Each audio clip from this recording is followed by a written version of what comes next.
안녕하세요.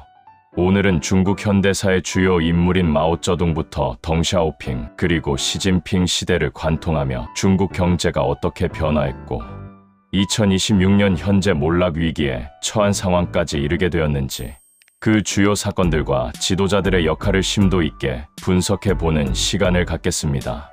한때 세계의 공장이자 떠오르는 경제 대국으로 불렸던 중국이 어떻게 지금의 상황에 이르렀는지 그 복잡하고 격동적인 여정을 함께 살펴보시죠. 시청하시기 전에 구독과 좋아요, 알림 설정까지 해주신다면 더욱더 힘을 내서 더욱더 좋은 영상을 만드는데 큰 도움이 됩니다. 그러면 시작해 보겠습니다. 이 이야기는 단순한 경제사 분석을 넘어 한 국가의 이념과 정책이 국민의 삶과 세계, 경제에 미치는 막대한 영향을 이해하는 중요한 통찰을 제공할 것입니다. 중국 현대사의 장대한 서막은 1949년 10월 1일 베이징 테난먼 광장에서 중화인민공화국을 선포한 마오쩌둥 주석과 함께 열립니다. 마오쩌둥은 오랜 내전과 외세 침략으로 피폐해진 중국을 재건하고 봉건 사회의 잔재를 철저히 청산하며 사회주의 국가 건설이라는 원대한 목표를 제시했습니다. 그의 지도 아래 중국은 농업과 공업을 동시에 발전시키려는 야심 찬 계획인 대약진 운동을 1958년부터 추진했습니다. 이 운동은 비현실적인 목표 설정과 비과학적인 생산 방식, 그리고 통계 조작이 만연하면서 대규모의 재앙을 초래했습니다. 집단 농장 시스템은 농민들의 생산 의욕을 저하시켰고 지방정부의 과도한 생산량 할당은 농산물 수탈로 이어졌습니다. 설상가상으로 자연재해까지 겹치면서 대약진 운동은 역사상 유례없는 대기근을 불러일으켰고 수천만 명에 달하는 인명이 굶주림으로 목숨을 잃는 비극적인 결과를 낳았습니다. 이 시기 중국 경제는 심각한 타격을 입고 회복 불능 상태에 빠졌으며 국민들의 삶은 극도로 궁핍해졌습니다. 대약진 운동의 실패로 인한 마오쩌둥의 권력 약화는 또 다른 광풍을 예고했습니다. 1966년 시작된 문화대혁명은 마오쩌둥이 자신의 권력을 재확립하고 당시 당내 비판 세력을 숙청하며 사회주의 이념을 강화하려는 명분 아래 추진된 극좌적 정치 운동이었습니다. 젊은 홍위병들을 동원하여 전통 문화와 지식인 그리고 서구적 가치를 철저히 파괴했습니다.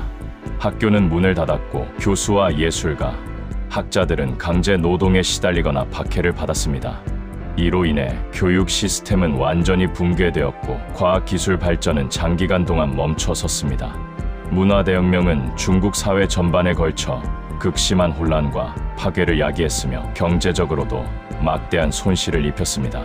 생산시설은 파괴되고 숙련된 노동력은 뿔뿔이 흩어졌으며 국제사회로부터의 고립은 더욱 심화되었습니다. 이 시기는 정치적 격동과 이념적 광풍 속에서 경제 발전은 완전히 뒷전으로 밀려났던 암흑기이자 중국 현대사에서 가장 고통스러운 시기 중 하나로 기록됩니다. 마오쩌둥 시대는 강력한 중앙 집권 체제를 확립하고 외세의 개입을 차단했지만 계획 경제의 한계와 이념적 과잉으로 인해 국민들의 삶은 피폐해졌고 중국은 세계 경제의 변방에 머물러 있었으며 국제사회에서의 영향력은 미미했습니다.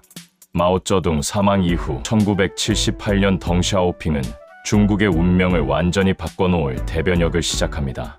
바로 그 유명한 개혁개방 정책입니다. 덩샤오핑은 마오쩌둥 시대의 이념적 속박에서 벗어나 흑묘백묘론 즉 검은 고양이든 흰 고양이든 쥐만 잘 잡으면 된다는 지극히 실용주의적 사상을 바탕으로 이념보다는 경제 발전을 최우선 과제로 삼았습니다. 그는 마오쩌둥 시대의 가장 큰 실패 요인이었던 농업 분야부터 개혁의 칼날을 들이댔습니다. 농업 분야에서는 인민공사 체제를 해체하고 가정별 생산, 계약제인 가정연산 책임제를 도입하여 농민들에게 경작권과 생산물의 일부를 자유롭게 처분할 수 있는 권리를 부여했습니다. 이는 농민들의 생산 의욕을 폭발적으로 고취시켰고 농업 생산량은 급증하여 만성적인 식량 부족 문제를 해결하는 데 크게 기여했습니다. 농촌 경제의 활성화는 이후 도시와 산업 전반으로 개혁의 물결이 확산되는 기반이 되었습니다. 덩샤오핑은 또한 대외 개방 정책을 적극적으로 추진했습니다. 1980년대 초반 선전, 주하이, 샤먼, 산토우 등 남방 해안 지역의 경제, 특구 스페셜 이코노믹 존즈, 즉 SEZ를 설치하여 외국 자본과 기술을 유치하고 수출 지향적인 경제 발전을 추진했습니다. 이들 경제 특구는 외국 기업에 대해 세금 감면, 토지 사용의 용이성, 노동력 확보의 편리함 등 다양한 인센티브를 제공하며 해외 투자를 적극적으로 유인했습니다. 홍콩과 가까운 선전은 제조업의 허브로 빠르게 성장했고, 이곳에서 생산된 저렴한 중국산 제품들은 전 세계 시장으로 쏟아져 나오기 시작했습니다. 이러한 외자 유치와 수출 증대는 중국 경제에 엄청난 활력을 불어넣었고, 거대한 인구와 값싼 노동력을 바탕으로 중국은 명실상부한 세계의 공장으로 빠르게 부상했습니다. 덩샤오핑 시대는 중국이 빈곤과 고립에서 벗어나 경제 강국으로 도약할 수 있는 튼튼한 발판을 마련한 시기로 평가받습니다. 수십 년간 닫혀있던 문을 활짝 열고 세계 시장으로 적극적으로 뛰어들면서 중국은 놀라운 경제 성장을 이루어냈습니다. 연평균 2자릿수에 달하는 고도 성장을 지속하며 중국은 G2라는 위상을 확보하게 됩니다. 이 시기 중국은 사회주의 시장 경제라는 독특한 길을 성공적으로 개척하며 서방 자본주의 시스템과 사회주의 계획 경제의 장점을 결합하려 시도했습니다. 덩샤오핑 이후 장점인 후진타오 시대를 거치면서 중국 경제는 고도 성장의 기적을 이어갔습니다. 특히 2001년 세계무역 가입은 중국 경제 성장의 결정적인 전환점이자 날개를 달아주는 계기가 되었습니다. WTO 가입은 중국이 전 세계 시장으로의 접근성을 획기적으로 확대시켰고, 이는 중국 기업들이 국제 무역 시스템에 편입되어 막대한 수출 호황을 누리는 기반이 되었습니다. 전 세계 기업들은 중국의 거대한 시장과 저렴한 노동력에 매료되어 대규모 투자를 단행했고, 중국은 글로벌 공급망의 핵심 축으로 자리매김했습니다. 2010년에는 일본을 제치고 명실상부한 세계 2위의 경제 대국으로 당당히 올라섰습니다. 제조업 기반이 확고해지고 도로, 항만, 공항 등 사회간접 자본 투자가 활발해지면서 도시는 빠르게 발전했으며 중산층이 두터워지고 국민들의 생활 수준도 전반적으로 비약적으로 향상되었습니다. 경제적 성장은 사회 전반의 변화를 가져왔고, 중국은 글로벌 무대에서 점점 더 중요한 역할을 수행하게 되었습니다.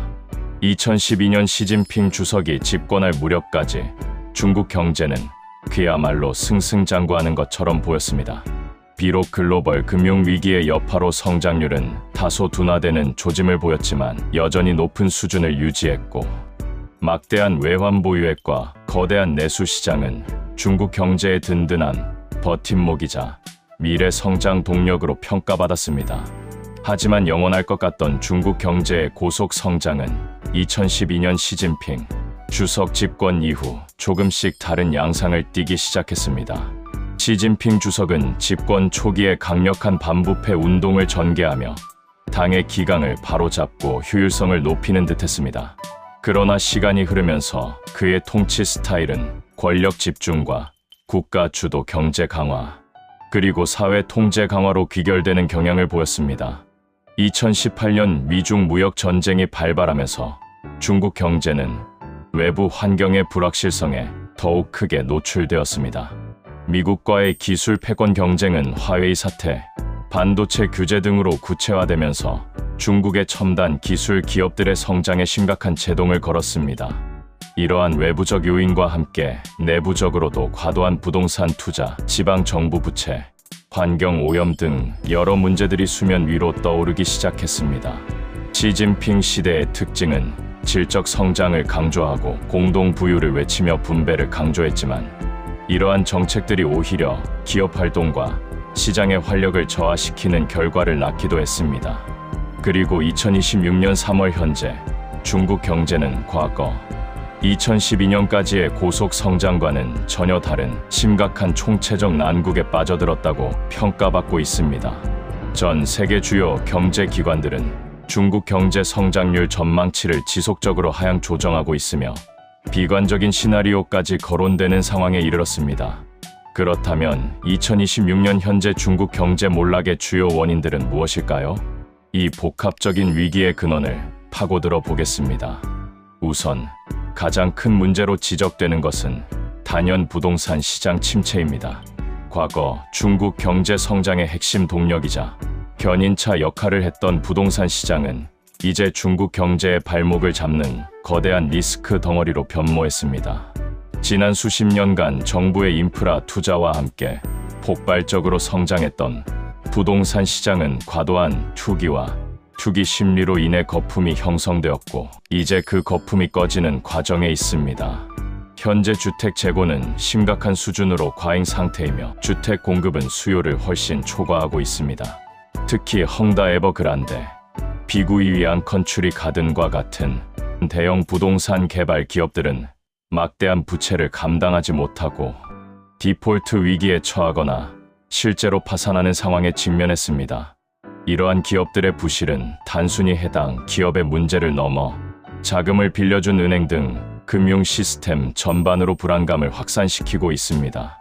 2026년 현재 부동산 가격은 하락세를 면치 못하고 있으며 특히 중소도시를 중심으로 주택 가치가 급락하는 현상이 나타나고 있습니다.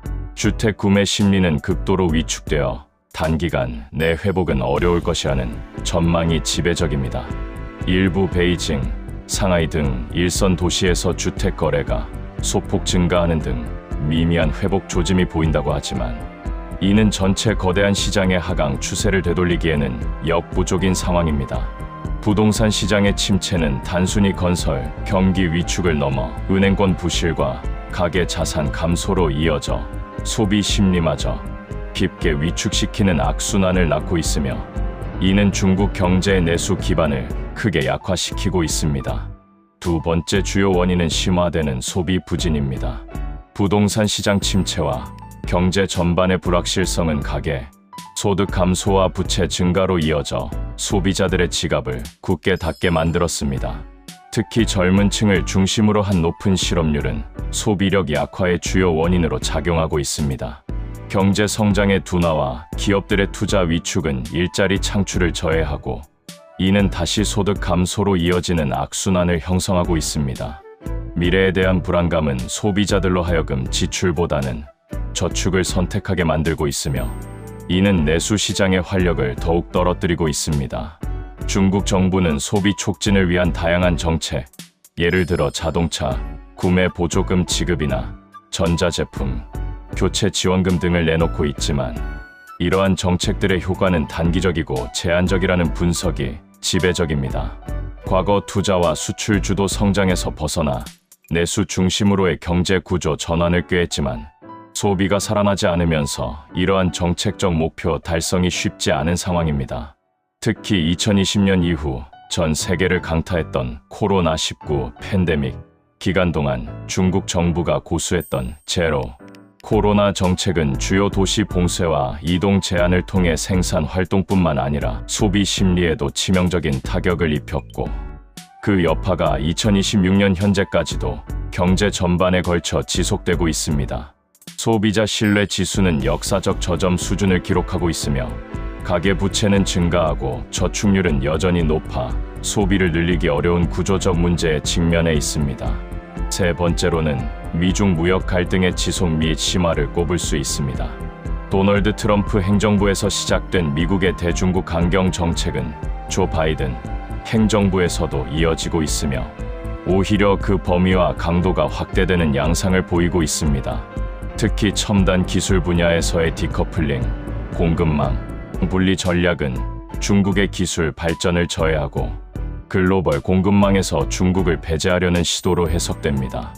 미국의 화웨이 제재, 반도체 기술 및 장비 수출 규제 등은 중국의 기술 자립을 어렵게 만들고 핵심 산업의 성장에 심각한 제동을 걸고 있습니다.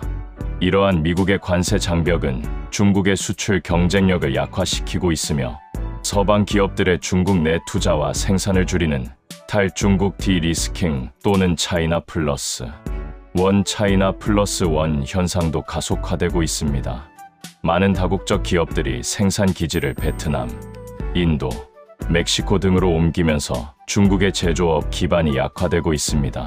중국은 동남아시아, 유럽, 아프리카 등 새로운 시장으로 수출 시장을 다변화하려 노력하고 있지만 여전히 세계 최대 소비 시장인 미국 시장의 중요성을 대체하기는 어렵습니다.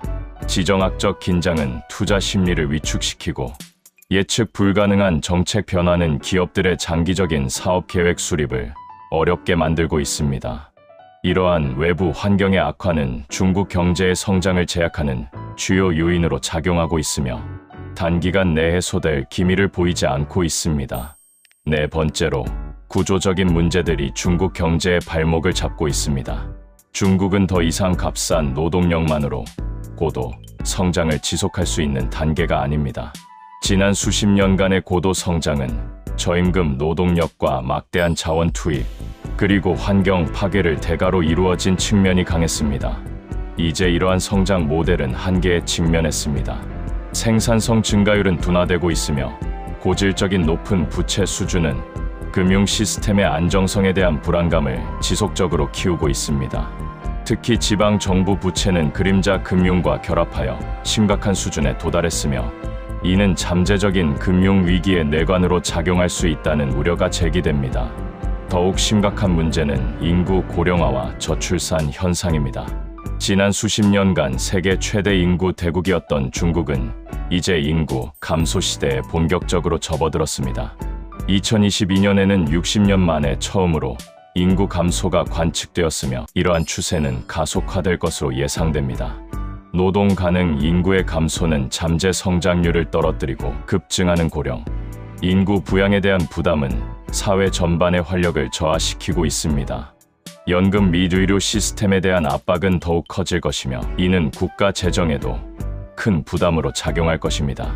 저출산으로 인한 학령 인구 감소는 장기적으로 인적 자본의 질적 저하로 이어질 수 있습니다. 이러한 구조적 문제들은 단기간에 해결하기 어려운 근본적인 난제들로 중국 경제의 장기적인 성장 동력을 심각하게 약화시키고 있습니다. 환경 오염 문제 역시 지속적인 성장을 위협하는 요소로 남아있으며 정부의 강력한 통제와 규제는 시장의 자율성과 혁신을 저해하는 요인으로 지적되기도 합니다. 물론 이러한 비관적인 전망 속에서도 중국 경제에 긍정적인 요인이 전혀 없는 것은 아닙니다. 중국 정부는 현재의 위기를 극복하고 새로운 성장 동력을 확보하기 위해 고군분투하고 있습니다.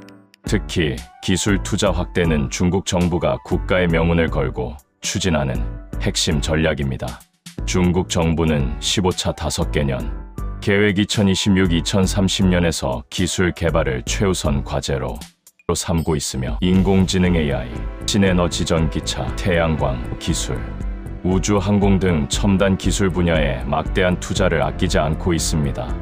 이는 미국의 기술 봉쇄에 맞서 기술 자립을 이루고 미래 산업의 주도권을 확보하려는 강력한 의지를 반영합니다. JP모건 자산운용은 중국 기술 기업들의 이익이 향후 2년간 연평균 30% 이상 성장할 것으로 전망하기도 하는 등 일부 분야에서는 여전히 높은 성장 잠재력을 보이고 있습니다. 이러한 기술 혁신은 장기적으로 중국 경제의 구조를 고도화하고 생산성을 향상시키는 데 기여할 수 있습니다. 또한 중국 정부의 강력한 정책 노력도 주목할 만합니다. 중국 정부는 재정 정책과 통화 정책을 통해 경제 성장을 지원하려는 강력한 의지를 보이고 있습니다. 인민은행은 금리 인하, 지급 준비율 인하 등을 통해 유동성을 공급하고 있으며 정부는 인프라 투자 확대, 세금 감면, 그리고 소비 진작 정책 등을 통해 내수 부양에 힘쓰고 있습니다. 지방 정부 부채 문제 해결, 부동산 시장 안정화, 내수 확대 등 다양한 정책 목표를 설정하고 이를 체계적으로 추진하고 있습니다.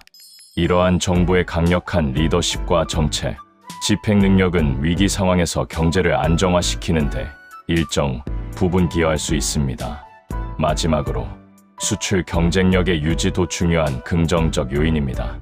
글로벌 경기 둔화에도 불구하고 중국의 수출은 여전히 견조한 흐름을 보이고 있으며 특히 전기차, 리튬 배터리, 태양광 패널 등 이른바 신삼양으로 불리는 고부가 가치, 제품의 수출이 폭발적으로 증가하고 있습니다. 이러한 신흥산업 분야에서의 경쟁력은 중국이 글로벌 공급망에서 여전히 중요한 위치를 차지하고 있음을 보여줍니다. 저렴한 가격 경쟁력과 대규모 생산 능력은 중국 제품이 세계 시장에서 여전히 강력한 입지를 가지고 있음을 의미합니다. 하지만 이러한 긍정적인 요인들이 현재 중국 경제의 전반적인 하강, 국면을 되돌리기에는 역부족이라는 평가가 지배적입니다. 오히려 리스크 요인들이 더욱 부각되고 있으며 이들이 복합적으로 작용하여 상황을 더욱 악화시킬 가능성이 높습니다. 첫째, 정책 불확실성은 중국 경제뿐만 아니라 글로벌 경제 전반에 큰 그림자를 들이우고 있습니다. 미국의 정치 이벤트, 예를 들어 연방준비제 가능성, 관세 관련 대법원 판결, 중간선거 등은 글로벌 경제 정책의 방향성의 불확실성을 야기하며 이는 중국 경제에 직간접적인 부담으로 작용할 수 있습니다. 중국 내부적으로도 정책의 예측, 불가능성과 투명성 부족은 국내외 투자자들의 신뢰를 저하시키는 요인으로 작용합니다. 둘째, 지정학적 불안은 중국 경제의 가장 큰 위협 중 하나입니다. 미중 관계 악화는 단순한 무역 분쟁을 넘어 기술 전쟁, 군사적 긴장으로 확산될 가능성을 내포하고 있습니다. 남중국해 문제, 대만 문제 등 잠재적 분쟁 지역에서의 긴장, 고조는 언제든 경제에 심각한 충격을 줄 수 있습니다. 또한 이란 전쟁과 같은 중동 지역의 지정학적 리스크는 국제 유가 급등을 초래하여 중국의 에너지 수입 부담을 가중시키고 글로벌 공급망을 교란시킬 수 있습니다. 이러한 지정학적 리스크는 기업들의 투자와 생산 계획에 불확실성을 가중시키고 자본 유출을 초래할 수 있습니다. 셋째, 심각하게 우려되는 것은 디플레이션 가능성입니다. 과잉 생산 능력과 내수 부진은 물가 하락 압력으로 작용하고 있으며 기업 간의 과도한 가격 경쟁은 디플레이션 위험을 더욱 키우고 있습니다. 디플레이션은 기업의 수익성을 악화시키고 투자 심리를 위축시키며 소비자들은 가격 하락을 예상하여 소비를 미루게 되는 악순환을 만듭니다.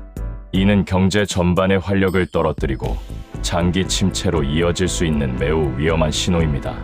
이러한 리스크 요인들은 중국 경제가 처한 현재의 어려움을 가중시키고 앞으로의 회복을 더욱 더디게 만들 것으로 전망됩니다. 결론적으로 2026년 중국 경제는 마오쩌둥 시대의 혼란과 극심한 사회주의 실험, 그리고 덩샤오핑 시대의 경이로운 고도 성장과 개방을 거쳐 시진핑 시대에 접어들면서 과거의 성장 동력을 상실하고 여러 복합적인 위기에 직면한 상황입니다.